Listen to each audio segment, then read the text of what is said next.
Mes chers amis, en méditant les mystères du Saint-Rosaire, mystère joyeux, mystère douloureux, mystère glorieux, nous nous unissons à nouveau à la vie joyeuse, douloureuse et glorieuse de Jésus-Christ et de Marie. Joie, douleur et gloire sont aussi les mystères de la vie des pauvres pécheurs que nous sommes. Joie de la naissance d'un enfant, de ses premiers balbutiements, de ses premiers pas. Joie de la jeunesse qui découvre la vie, joie, petite joie, parsemée tout au long de nos vies. Mystère de douleur, souffrance du cœur, du corps, de l'esprit. Souffrance qui traverse toute notre vie, qui ne se comprennent qu'à la lumière de Jésus-Christ, Sauveur des hommes.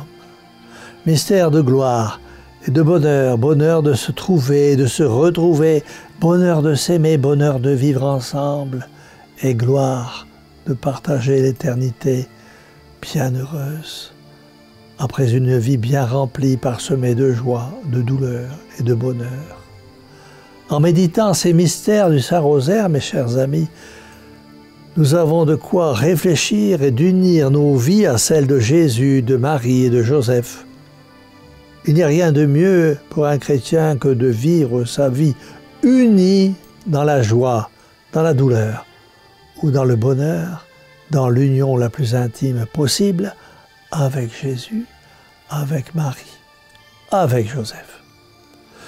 Mes chers amis, la très sainte Vierge Marie, dans ses apparitions, nous recommande instamment de prier le rosaire à la main. Pourquoi cette expression « à la main » ? C'est pour que nous prions le Saint-Rosaire visiblement et sans respect humain, afin que nous soyons premièrement, des témoins de la vie, de la mort et de la résurrection du Christ. Deuxièmement, que par là même, nous soyons protégés de l'esprit du monde qui veut perdre nos âmes. Troisièmement, pour qu'en récitant le Saint-Rosaire, nous proclamions humblement, silencieusement, combien nous aussi nous l'aimons. Il faut encore le dire, la prière du Saint-Rosaire est infiniment puissante sur le cœur de Marie. Elle exauce volontiers ceux qui sont fidèles. Elle n'abandonne jamais ceux qui y sont attachés au point de faire pour eux miracle sur miracle et de leur assurer la vie éternelle.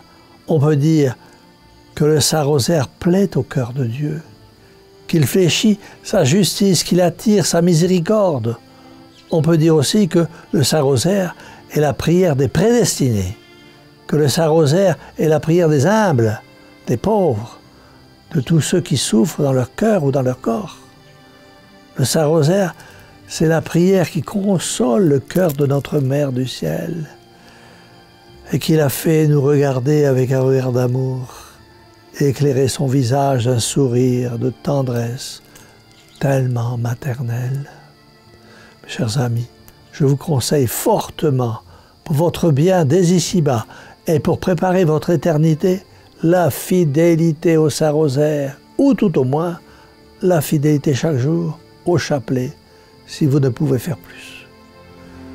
Personne d'entre vous ne peut me dire raisonnablement qu'il n'a pas 15 minutes dans sa journée pour les consacrer à la récitation du chapelet.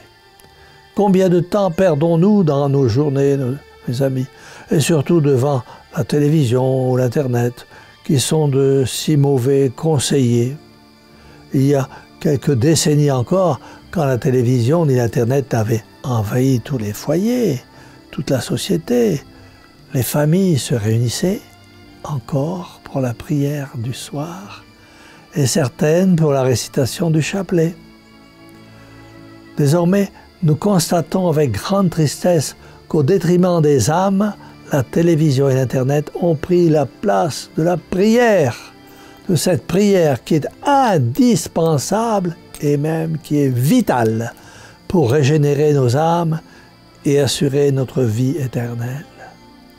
Mes chers amis, au nom du Christ Sauveur, qui pendant 3 heures sur la croix a agonisé pour nous sauver, au nom des douleurs infinies de la Mère de Jésus-Christ debout au pied de la croix, je vous demande du fond du cœur et en leur nom béni de reprendre la prière, de reprendre surtout la prière du Saint-Rosaire. Car je sais, car je sens, car je suis persuadé et convaincu que c'est avec le Saint-Rosaire que nous traverserons ces temps difficiles et parfois insoutenables pour certains, et que vous obtiendrez tant et tant de grâce et la grâce suprême de la vie éternelle et bienheureuse et glorieuse.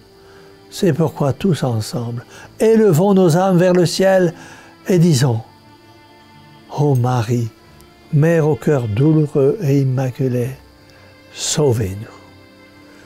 Et que la bénédiction du Dieu Tout-Puissant, Père, Fils et Saint-Esprit, descende sur vous tous et y demeure à jamais. Ainsi soit-il.